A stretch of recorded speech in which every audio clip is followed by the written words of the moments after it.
Hello, and thanks for clicking on this next Prenarculus production. Today, we're going to be talking about exponential functions.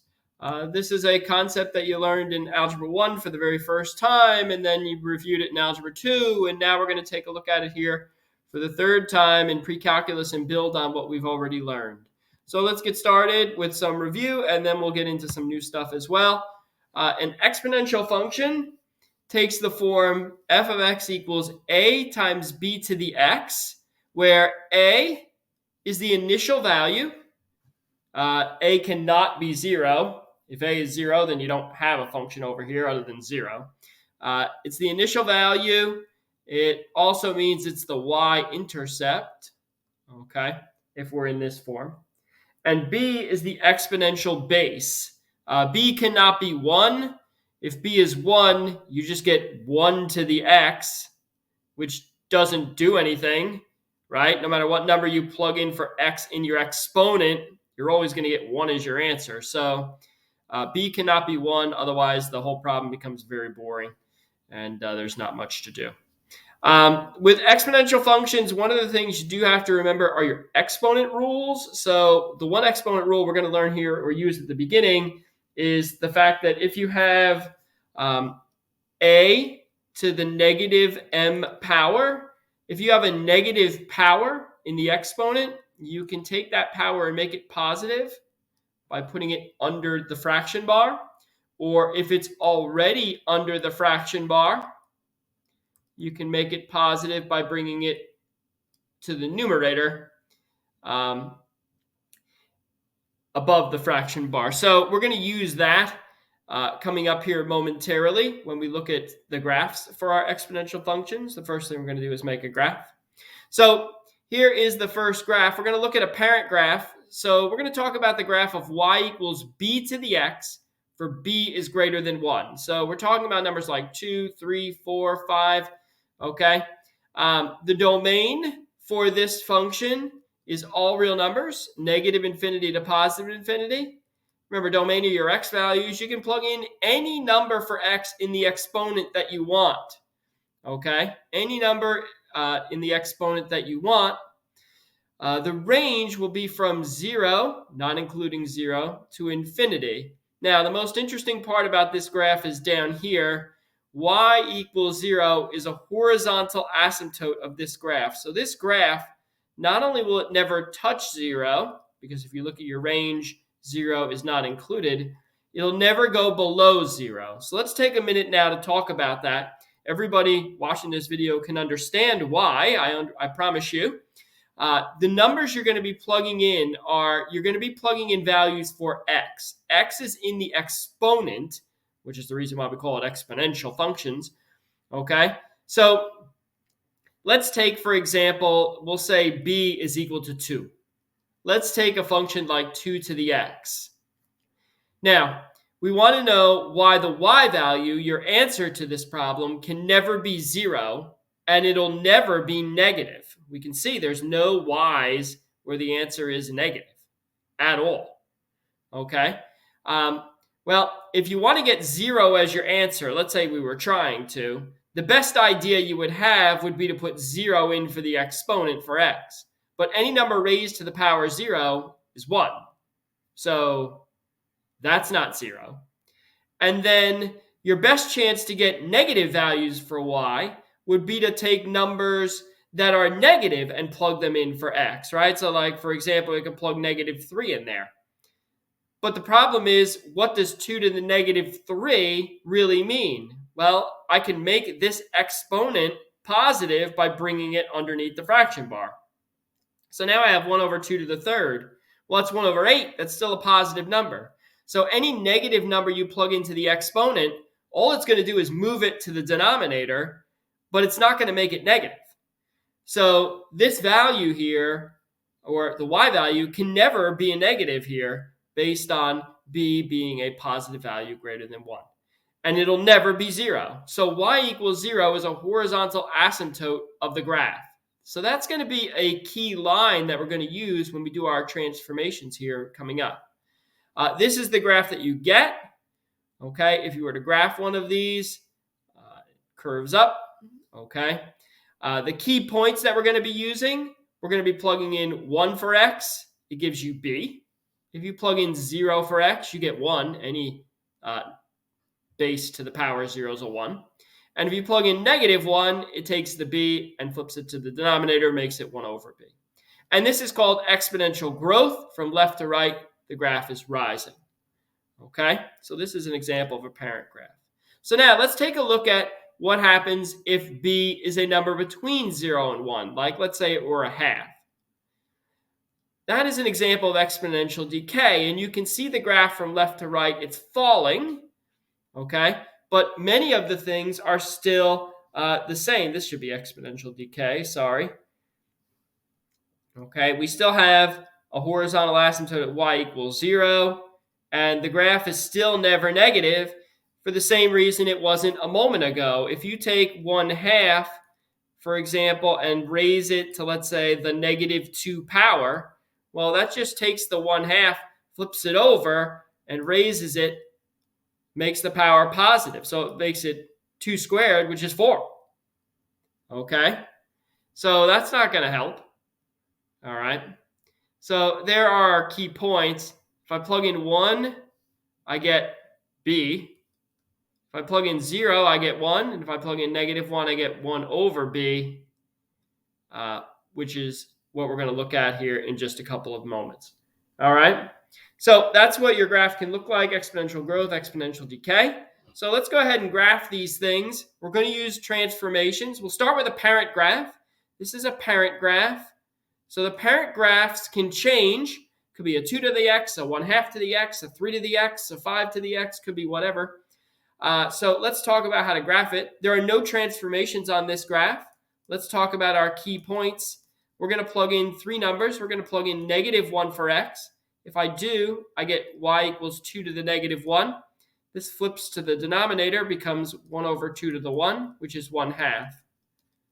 If I plug in 0 for x, 2 to the 0, that's 1. Any number to the power 0 is a 1. And if I plug in 1, y equals 2 to the first, that's 2. So there's my 3 key points. And then we are also going to remember that on an exponential function, there's a horizontal asymptote at y equals 0 that can also be transformed. But this is a parent graph, so my horizontal asymptote will remain at y equals 0. We're going to graph that asymptote. You have to graph it. Okay? If we go left 1, we're going to go up half a unit, 0, 1, and then 1, 2. And we get this graph that has exponential growth. And away it goes to infinity. And this is the correct graph for this parent. Okay? That's what we're going to do. We're going to transform these 3 key points, -1, 0, and 1 for x, plug them into the parent, and then the horizontal asymptote will start at y equals 0, but it can also be transformed, which we'll talk about in just a moment. Okay, so here we go. We're going to try to graph this thing using transformations now. Transformations should be something you're very familiar with at this point. We're going to start with the parent graph. The parent graph, the graph with no transformations, is y equals 2 to the x. Okay, this -1 will do something, and the +3 will do something. Hopefully you recognize what they do already. The transformations, the -1 moves the graph right 1. It's up there with x now in the exponent. And then the +3 is down level with the 2. It moves the graph up 3. So I'm going to take the x's, add 1. Take the y's, add 3. I need my key points from the parent first. If I take -1 and plug it in, I get, we'll do it over here, 2 to the -1, which is 1 over 2. So that's 1/2. If I take 0 and plug it in, 2 to the 0, that's 1. If I take 1 and plug it in, 2 to the first is 2. There's a horizontal asymptote starting at y equals 0 that can be transformed. So let's go ahead and transform our key points and our asymptote. So we're going to take the x's, add 1, take the y's, and add 3. So if I do that, -1 plus 1 is 0. 3 plus 1/2 is 3 and 1/2. 0 plus 1 is 1. 1 plus 3 is 4. And then 1 plus 1 is 2. 2 plus 3 is 5. My horizontal asymptote starts at y equals 0, but I'm adding 3 to all the y's, So that moves my horizontal asymptote to the line y equals 3. So here's my horizontal asymptote now, y equals 3. I'm going to graph 0, 3.5. I'm going to graph 1, 4. And then I'm going to graph 2, 5. And I have my exponential function here. And there's my graph. So the horizontal asymptote can move when the y-coordinate is affected. So it's very important for you to remember your horizontal asymptote is the line y equals whatever that number is, because when you change the y's with the transformations, you're moving the horizontal asymptote. All right, let's try another one. It's the same concept. Okay, we have now h of x equals 1/2 3 to the negative x power.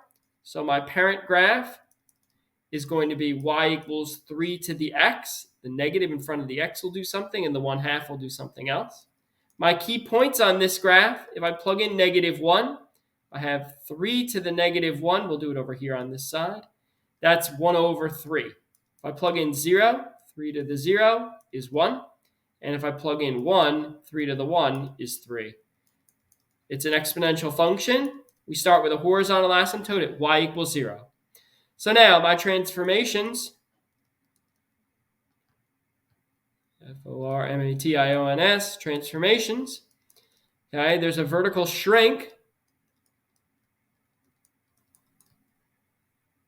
by a factor of 1/2. So I'm going to take the y's and multiply them by 1/2. And then this negative up here is a reflection.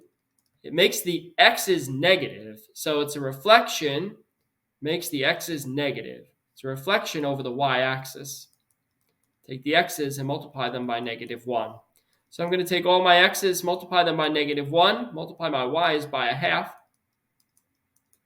And -1 times -1 is 1. 1/3 times 1/2 is 1/6. 0 times -1 is 0. 1 times 1/2 is 1/2. 1 times -1 is -1. 3 times 1/2 is 3/2. And then y equals 0 gets multiplied by 1/2, but 0 times 1/2 is still 0. So y equals 0 is still my asymptote. There it is. I'm going over 1 and up 1/6. Over 0, up 1/2. And then left -1, up 1.5. So my graph got flipped over the y-axis. So it looks like this. Okay. It's exponential decay now, exponential decay. All right. If the 1/2 were up here with the x, then it would affect the x coordinate. Okay. And that's why the 1/2's out front, in front of the 3. That's why it affects the y coordinate. It's a vertical shrink. Okay, so now I want you to name the transformations of this given function. We're not actually going to go ahead and graph it. What I need you to see is up in the exponent, it gives you 4. Well, the parent graph, just so that we know, is y equals 4 to the x. Hopefully you recognize that. But what I need you to recognize is up here. Up in the exponent, it's -x plus 3. This negative is affecting x. Okay, so we just learned in the last example what that did, if you forgot. But what I need you to do is this has to be rewritten before you can write the transformations. This negative has to be factored out of the exponent. So I need to take the negative out of it and make it an x minus 3 to figure out the left and right shift. So there's a transformation. Let's see. This negative is multiplying the x, so that's going to be a reflection over the y-axis. Multiplies the x's by -1. The -3 inside, it's now inside, this -3 moves the graph right 3. So it takes your x's and adds 3 to them, and then the -2 level with the 4 moves the graph down 2. Takes the y's and subtracts 2. So my transformations, I'd have to take the x's, multiply them by -1, and then add 3, and then take the y's and subtract 2 if I wanted to transform my key points. These are the 3 transformations. What's important that you understand is that this negative up here has to be factored out before you can give me the left and right shift if it's up there. Okay, so these are your properties of exponents. We've already reviewed a couple of them, number 3 and number 4. Number 1 and 2 are also a couple of properties. If I have the same base that are multiplied, I can add their exponents. If I have the same base divided, I can subtract their exponents. And then what we're going to do here is we're going to equate bases to solve equations. So this is called, in some books, the one-to-one property. Okay, if a to the x is equal to a to the y, then the only way that's going to happen is if the 2 exponents are equal to each other. If the bases are already the same, then the exponents have to be equal to one another. So what we're going to do is we're going to take bases that in some cases are not the same and make them the same. So what I mean by that is this. For example, what you have to understand is something like a number like 16 can be written in a lot of different ways with a lot of different bases. 16 is really 16 to the first. It's 4 to the second. It's 2 to the fourth. Okay. It's also 1 over 16 to the negative 1 power. It's also 1 over 4 to the negative 2 power. It's also 1 over 2 to the negative 4 power. Here are 6 different ways to write the number 16 using bases. Now notice, all of these mean the same thing, right? They're just different ways to represent the same number, 16. Okay? So what we're going to do on the next slide here is we're going to take 2 bases that may not be the same, and we're going to use another way to write it so that we can make it the same. Okay? So let's take a look and see what we have in mind. So here's a couple of examples. The first one, I just want you to solve. We're going to solve for x. 2 to the 2x minus 1 equals 2 to the 5x plus 7.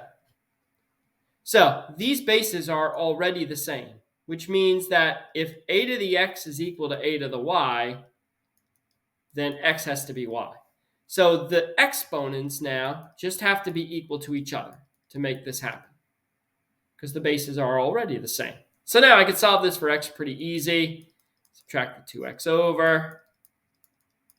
Subtract the 7 over. So I'm just solving an equation you would have learned a long time ago. I get negative 8 over 3. So if x is negative 8 over 3, then the 2 sides will be equal to each other. Now, take a look at b. b gives me 8 to the 3x minus 2 equals 2 to the x plus 5. 2 and 8 are not the same base, so I wouldn't be able to use this concept until I make them the same base. So I need to turn either 8 into a base of 2 or 2 into a base of 8. Well, I can't turn 2 into a base of 8 without changing its value. But I do know that 8 is equal to 2 to the third. So instead of writing 8, I'm going to write 2 to the third. And then in parentheses, I'm going to put my 3x minus 2 equals 2 to the x plus 5. Now my bases are the same. So that means the exponents have to be equal. And I can distribute this 3. And now I can solve this for x. So 8x, I'm going to add 6 on both sides. It's 11. So x equals 11 over 8. And this is the correct answer, 11 over 8. Okay. Some people skip this step here where instead of writing 8 is equal to 2 to the third, and then in the parentheses, some people go right to this. They write 2 to the 9x minus 6 equals 2 to the x plus 5. You can do that. I don't have a problem with that. Okay. I just have to understand that you know that 8 is 2 to the third. That's why you're replacing 8 with 2 to the third so that the bases match up. All right, here's another one. So they are getting more difficult as we go. 9 to the 2x equals 27 to the x plus 2. So now the bases are not the same. I need to make them the same somehow. So they're like mini puzzles. You're trying to make these bases the same.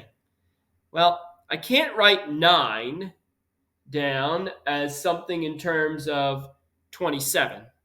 And I can't write 27 down as something in terms of 9.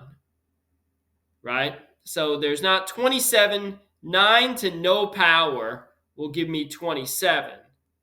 Right? And then 27 to no power will give me 9. So that's not going to work. So I need a go-between. I need another number that both 9 and 27 work with powers. Well, I do know that 3 to the second is 9, and I know 3 to the third is 27. Well, that's it. So now I'm going to change 9 out and put 3 to the second there. I'm going to change 27 out and put 3 to the third there. So that gives me, there it is. My bases are now the same. So then 4x is going to equal 3 times x plus 2. You can distribute the 3. 4x equals 3x plus 6. And subtract 3x on both sides. And we have x equals 6. And there's my answer. And finally, letter D, I have 1/2 to the negative 5x minus 7 equals 4 to the x.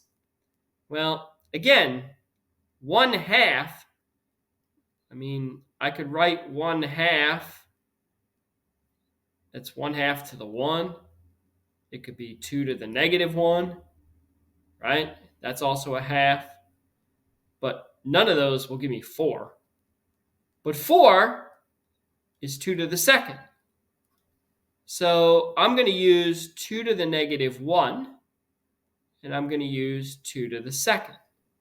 So 2 to the negative 1 times negative 5x minus 7 will equal 2 to the 2x. So I have negative 1 times negative 5x minus 7 equals 2x. Or 5x plus 7 equals 2x. Move your 5x over. We have 7 equals negative 3x. Divide by negative 3. And x comes out to be negative 7 over 3. And that's the correct answer. That's supposed to be a negative there. That didn't work. There we go. And that's it. Okay, so the solving equations are a little bit like puzzles. You're trying to make the bases the same somehow. But you can't just multiply by numbers or anything to make them the same. You just have to manipulate this base into anything that you can think of that'll make this value using exponents. All right, and as always, thanks for clicking.